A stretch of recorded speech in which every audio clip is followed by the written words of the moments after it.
Hello, comic book fans. Welcome back to another episode of Comic Book Geezers. I am Wild Bill, and my co-host sitting right over here. What's up? I'm Pete Pardo. How's everybody doing? Hope you're having a good day, and thanks for joining us here on Comic Book Geezers for another Inside the Cover. Bill's going to take this one today. I'm going to do one about the Hulk. Issue 133 from November of 1970. The Demon and the Dictator. I guess the Hulk is the demon in this one. I guess so, because there ain't no other demon in there. He's not a demon in my book. But anyway, so... And who we got here? We got writing and stuff. Who's... This is Roy Thomas is the writer. Yep.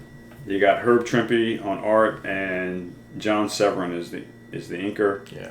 And Sam Rosen is the letterer. Of course, Stanley's the editor. This title is Day of Thunder, Night of Death. And in this particular issue, it starts off the Hulk carrying Jim Wilson, who got hurt in the previous issue. So the Hulk is looking to get Jim some help. And he figures, let's put him in water over here in this panel here. Yep. Because the Hulk thinks, oh, water always invigorates me and restores my strength. That's what Jim needs. So he's thinking about getting water for Jim Wilson. And who shows up? Of course. General Ross. They're following him everywhere. And Hulk is like, I'll smash you.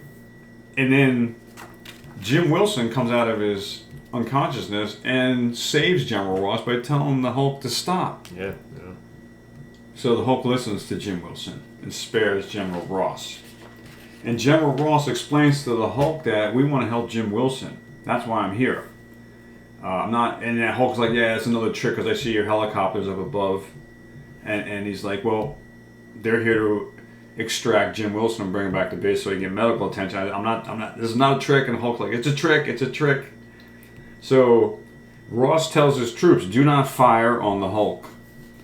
Okay? But as you can see, this pilot, the co-pilot, the gunner, is keeping an eye on the Hulk, and he's like, if he goes after General Ross, I'm going to open fire. And the other dude is telling him to chill out. Yeah, he goes, but if that monster takes one mean step, I'm pushing the fireworks button. And he sees he got clenched fists. So the Hulk got clenched fists walking towards General Ross because he doesn't trust him. And the Hulk is saying, I will listen. Yes. But the pilot sees the clenched fist, the gunner takes that as a sign of aggression, and he fires on the Hulk. And Ross is like, no, I was so close, you idiots. So they managed to extract Jim Wilson, but you can see that the Hulk grabs the side of a mountain. Yeah, throws it up there and takes out one of the choppers. And then he takes off. And what happens is the Hulk winds up by the docks where there's a ship. And there's cargo on the bay. And what the Hulk does is he sneaks himself into a crate and boxes himself up. That crate makes its way onto this ship, and it's bound for this country called Morvania. Have you ever been to Morvania? Not recently. Is that anywhere in there? Latveria? Yes. Probably. It's right next door. Yes. So in this country, Morvania is an evil dictator by the name... Not named Dr. Doom. His name is Draxon. And here he is up here. That's right. So, nobody knows that the Hulk is in the crate. And this dictator is telling them to be careful with this crate because it's cargo for Draxon. Yeah. And the guys that are working on it are like, this crate is heavier than it's normal. I don't understand. And he's like, quit making excuses. Unload the cargo. And then, as if on cue, the Hulk comes smashing out of the crate and jumping down onto the scene. And Draxon's like, oh, what do we have here? It's the Hulk. I've heard of you, but I didn't think you were real. Guess what? Hulk is real. What'd you tell him? Where is Hulk? He has been asleep for a long time, and he wants to know. Tell Hulk where he is before he brings this place down around your ears. Interesting enough, he didn't turn into Banner during. He was sleeping. Yeah, and it took 3 weeks, by the way, for the ship Ocean Freight to get there. So he was the Hulk for 3 weeks sleeping. So Draxon's goons start firing on the Hulk, and of course it does no good. But Draxon realizes that the Hulk isn't really human in terms of government. He doesn't view the Hulk as an ordinary person that would want to backstab him and take his power. So he knows that Hulk has no political motivations at all. So he's thinking that the Hulk could be an ally, but his goons are firing on the Hulk. So Draxon tries to convince the Hulk to join him, but the Hulk doesn't care. He's like, you can have anything you want, power beyond your wildest dreams. And Hulk's like, I just want to be left alone. Yeah, that's it. Yeah. That's all I want from you, man. Leave me alone. So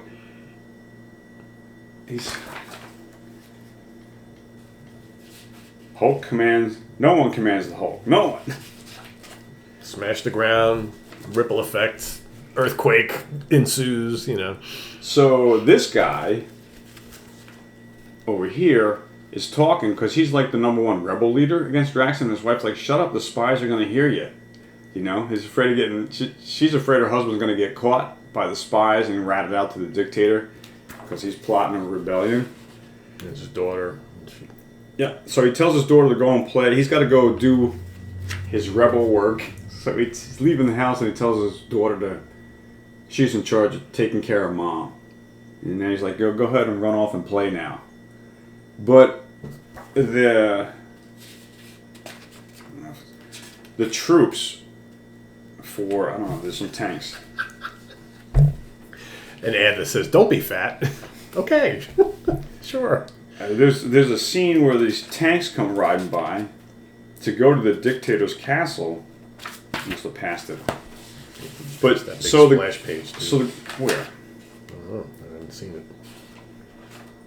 Yeah, I think you skipped like a chunk. No, I didn't. Yeah, all that. That showed this. Did you? Yeah, I thought so. I don't remember seeing the splash page. I thought so. Because this is all part of the troops coming down on the Hulk. But there's a scene where more troops, like reinforcements, are coming, and they go right by the spy's house. Yeah, I showed this page, I thought. I thought it was a tank. Oh, here it is, behind this truck. So the wife is telling the husband to watch his mouth. But he's like, look, they're going right past me. So what's going on? The guards or something's important going on at the headquarters, Draxon's headquarters, because it's the Hulk and all the chaos. These are the reinforcements. So Draxon cannot get the Hulk to join forces with him. So Draxon has these pistols and he pulls them out and starts shooting at the Hulk and they don't do anything. And the Hulk swats the guns out of his hands, picks the guy up. He's like, I ought to crush you, man. But you're not worth it. You're not worth it, puny human. So he throws him into the wall here. And then he takes off. Leaps up into the sky. And Draxon is like, I'll get you one day, Hulk. Yeah. So the Hulk winds up jumping away, and of course, this little girl is the daughter of that rebel leader. And the Hulk comes rolling up behind her, and she's sitting there hanging out at the pond, up in the woods by herself, kind of like Frankenstein rolling up on that girl at the lake in the movie Frankenstein. And that's how this issue ends. To be continued. To be continued. As you can see by what the next issue is, it's going to be that classic matchup of the Hulk versus Goliath. Gollum. Goliath. Gollum. There it is. So there you have it, gang. Inside the cover. Let me see this for a quick second. There was a splash page here that I don't remember you showing that I saw. This one. That's the one I missed. Yeah, there you go. Very cool, huh? Shrimpy and Severin together, making some magic, right? Kind of has the head like the Gremlin. Who shows up in the 180s. I think Herb liked the bald-headed villains for against the Hulk, right? Because there was quite a few of them, actually. Norman Rockwell in the back. Go. I saw a nice Frankenstein ad in here. All right. Monster-sized monsters. 7 feet tall. Only $1. Only $1, man. $1 really went somewhere. Yeah, I guess so. Who we got there? Is that Reed? That is... Fantastic Four advertisement down here. He's almost sitting like a confident pose like Dr. Doom. Yeah, he also looks like Magneto as well. But again, as you can see, that's Lady Dorma from Submariner in the one tank. And the other one's Sue Richards. Yeah, exactly. I know I have that issue, but I'm trying to remember. This is issue 104? As I say, 104? Yes, indeed. I don't have it. It's a good one. Anyway, there you have it, gang. Inside the cover, Hulk 133. I hope you liked it. If you do, please click the like button. And thank you for subscribing, and thank you for your comments. And always, as always, click the notification bell so you can be kept in the loop every time we have a new video. Come back for Comic Book User. We'll have more stuff coming up. That's right. So for Wild Bill, I'm P. Pardo. See you guys real soon here on the channel. Till then, take care. Bye-bye. Bye.